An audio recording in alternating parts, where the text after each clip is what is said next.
What's up, y'all? Listen, I wanted to make this video real quick because I was going through the comment section and a few of you guys had asked me about parallel parenting. So I figured I would take the time to make this video and kind of give you some examples of some of the things that I experienced while parallel parenting and give you some of the differences between parallel parenting and co-parenting, some of the differences of the things that you might expect from a co-parenting situation that you're just not going to get in a parallel parenting situation. But first, I want to say welcome to all of you guys that are new here. I absolutely appreciate you guys for stopping past the channel. If you would like to learn more about narcissistic abuse, or if you have been through narcissistic abuse and you are on your way to your own personal healing journey, I definitely recommend you guys go ahead and hit the subscribe button on the channel. I have a lot of different content, and I'll give you guys a lot of examples from my own personal life and things and ways that I've overcome certain situations, things like that. So I think it is a good place for anybody that is especially starting their healing journey and that kind of thing, because I'm obviously still in my own personal healing journey. So, I think it's a good place for you guys to start and, gaining some of the knowledge and just knowing that there are other people out here that have experienced a lot of the things that you've gone through, and somebody that can definitely relate to the things that you've gone through. To all of my day ones, thank you guys so much for continuing to show love to the channel, continuing to get in the comment section, leave your remarks. I absolutely appreciate you guys because you guys help each other grow just as much as you guys help me grow. I read all of the comments in the comment section. I may not have the time to always respond to everything right away, but I definitely read everything, and I appreciate you guys from the bottom of my heart for just sharing a journey with me and sharing your experiences with the whole tribe, man. So I absolutely appreciate y'all for that. So I'm gonna go ahead and get into parallel parenting. The first thing I want to say about parallel parenting is this is probably one of the most difficult things that I've ever had to do in my life. It's extremely difficult to try to parent with somebody who is dead set on just being uncooperative, who just does not want to communicate with you. And what parallel parenting really is, it's not an ideal situation at all. It's really a tool to be used when you're dealing with a difficult person. You know what I'm saying? Like when you're dealing with somebody that just doesn't want to cooperate with you, doesn't want to play ball, doesn't want to be a team player. Parallel parenting is kind of the situation that you're forced into. So one of the main things that I want to say about parallel parenting is in a regular co-parenting situation, usually both parents communicate back and forth, and they kind of help each other navigate, their child's life. In a parallel parenting situation, like the situation that I'm in,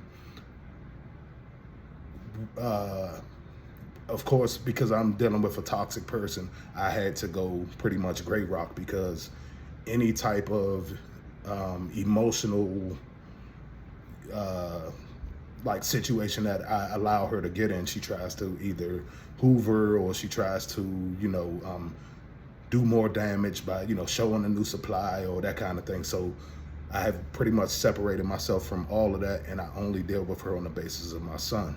But in that, one of the things that toxic people like to do is they like to still have control of the situation. So one of the ways that she feels empowered or still feels like she's in control of everything is by keeping a lot of information from me.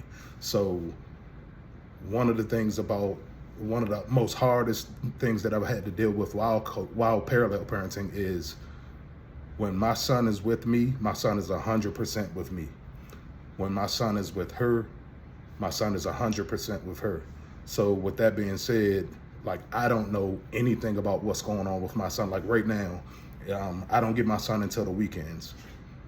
I don't know what's happening with my son between Monday and Friday. You know what I'm saying? Like, I have no idea. I have no clue about what's going on with my son.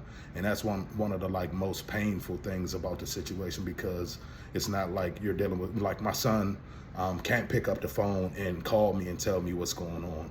And a lot of things that I have to find out either late, or I have to or I don't find out at all, or I have to like put the pieces of the puzzle together myself.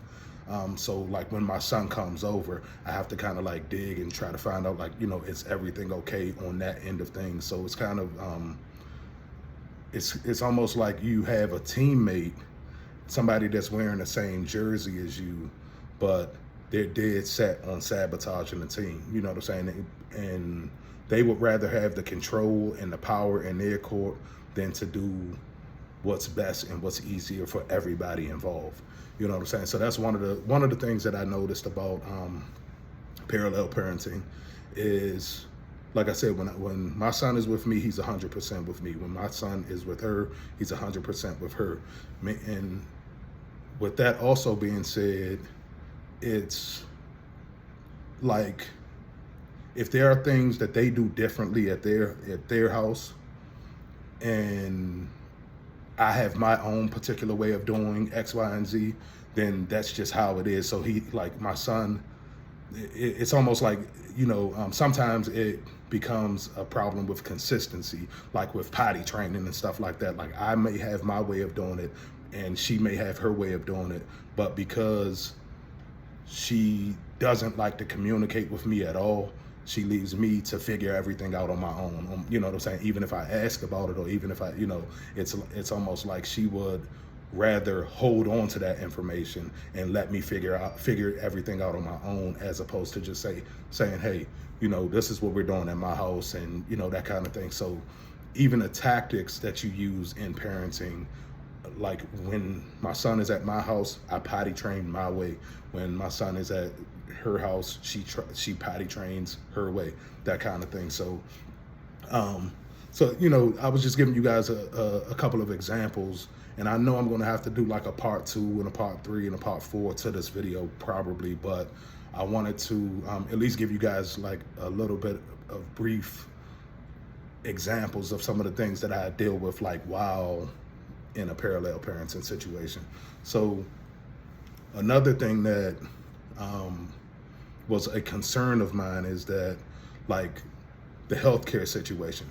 So because there is no communication between his mom and myself, I've been doing the best that I can to Grey Rock, but because there is like no help from her side of things, that kind of thing, it's almost like you have to put yourself into a position where if anything happens to your child on your watch, you have to be prepared to take care of it without the help of the opposite parent. So what that means is like having health insurance, that kind of thing. My son may be covered under a policy over on her side, but he's definitely also covered under a policy on my side, because if anything were to happen to my son, I don't have time to be trying to figure out, trying to pick up the phone and call her and, dealing with whatever type of games that she wants to play and that kind of thing. I don't have time to do that kind of stuff. If I'm in an emergency, I need to just be able to go to the hospital, give them the information, and boom. So it makes you almost have like double policies on everything. Everything almost has to be, it's almost like 2 of everything. Like my son has a 4-wheeler here, and then, like he probably has a 4-wheeler there. He has a bike here and he has a bike there. It's almost like you have to have 2 of everything, because there's no sharing of information. There's no sharing of, tools or products or resources, that kind of thing. The one thing that I can say we do share is clothing. Like, so, she may pack a bag for him, or I may pack a bag. I may, the clothes that she sends over, I may keep those, wash them myself, and then I'll refill the bag with other clothes that I either had here or something that I bought from the store for him, that's new, that kind of thing. So there is that trade-off with that kind of stuff. But for the most part, everything is about power and control and that kind of thing. So any little bit of information that she has that can, basically put a foot on my neck and make me feel as if, I'm less than in the situation, that's just what she's gonna do. So it's very difficult trying to navigate a situation where you're dealing with somebody that just does not want to just be a good teammate to you. You know what I'm saying? Somebody that's always going against you or always going to make things really difficult for you. Another thing is the pickup, drop off, that kind of thing. When you're dealing with a toxic individual, the pickup, drop off, that kind of thing, they are they will play by whatever rules that you set. Like if you whatever rules that you have set, but they're gonna figure out a way to try to utilize whatever rules that you guys have set. Like, so my rules is like 6:30 on, you know, because I have to, you know, get myself off of work. So 6:30 we do a meetup, you know, on Friday, and then 6:30 on Sunday. That way, you know, I have basically Friday, Saturday, Sunday with my son.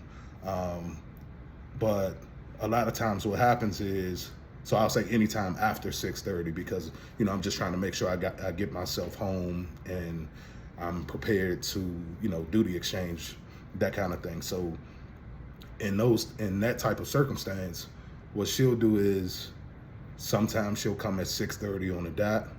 Sometimes she'll push the boundary and come at like 6:15. And then if I'm not here, then that's an excuse for her to contact me and say, hey, I'm outside. Hey, I'm here. Like, what's going on? Like that kind of thing. And sometimes she won't come until 7:30, 8 o'clock, 9 o'clock. So it's one of those situations where she's still always trying to keep me off kilter. She's still always trying to like, keep me guessing on what's going to happen next. You know what I'm saying? It's one of those type of things. So I've just gotten to the point where, listen, just let me know whatever time I just don't make any plans on Fridays, on Friday nights and on Sunday nights. I've gotten to the point where I just don't make any type of plans, because even on the pickup, there's been times where I've had something planned after my son was supposed to be, you know, picked up, after we were supposed to do the second exchange where he goes back with her. And it seems like she's going out of her way to like try to sabotage the rest of my night.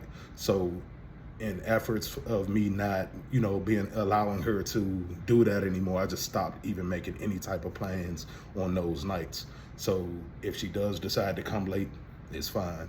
If she wants to come at 10 o'clock at night to pick her up, it's fine. You know what I'm saying? It is what it is. But I just wanted to give you guys some examples on some of the things that I deal with, parallel parenting. It's a lot more that's going to come with these videos, and I think as I continue to grow, and as I continue to go through my own personal journey, I will be able to drop more content as far as what parallel parenting looks like, because it kind of changes as your child's needs change and as your child grows up. Like, you know, at first my son couldn't talk at all. Now my son, you know, is making full sentences and able to explain a lot of things himself.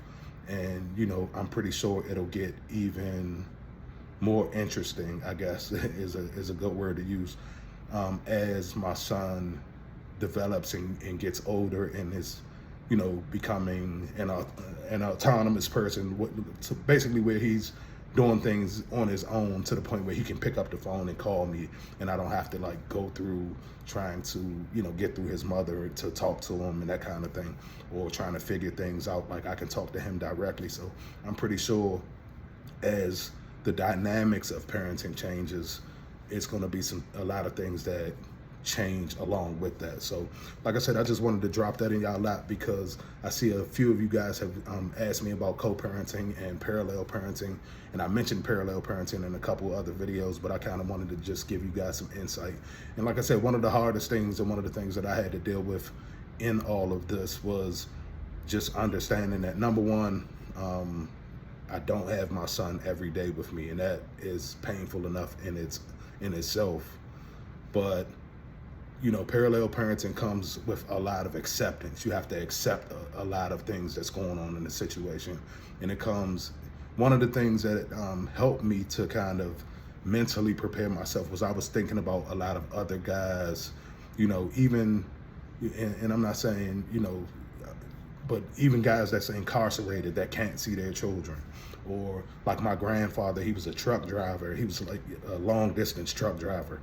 So he would be on the road for weeks at a time and wouldn't be able to see his kids. So I had to like mentally put myself in a space where I had to accept not being able to see my child every single day, number one.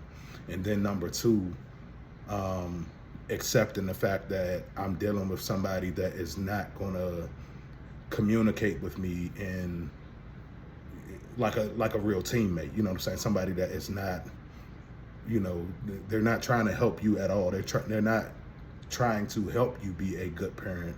They're actually doing everything against you being a good parent in hopes that you're going to fail. You know what I'm saying? They're hoping that you fail, because you failing is another way to remain in power. If I fail at being a good dad, or if something happens on my watch, it's like, oh, see, this is what, you know what I'm saying? It gives her all of the justification to do all of the things that she's been doing. So I have to always be on my P's and Q's and all of that kind of stuff. But I still, I'm still a father. I still, and all of my energy and all my love has gone into my son. So, like I said, I just wanted to drop that in y'all lap and just give you guys a little bit of insight as to how my life goes outside of, all of this. I know some of you guys watch a lot of my videos, and some of you guys are new here. So I just wanted to give you guys a little bit of insight as to like parallel parenting and what it kind of looks like just at the beginning stages. Like my son is only 3 now. So, just this is, from the time he was born to now, these are some of the things that I have dealt with. I'm probably gonna, like I said, have to make a part 2, because I feel like it's a lot of stuff that I can go a lot deeper into. I'm gonna probably have to do a part 2, a part 3, and a part 4 to this video. And like I said, I'll probably have to, end up doing a lot more as the dynamics change and as my son continues to grow up, that kind of thing. So, like I said, man, I love you guys. I will talk to y'all in a minute. Hey, subscribe to the channel, y'all. I'm trying to get the subscribers up, man. So subscribe to the channel. I love you guys. I'll talk to y'all in a minute.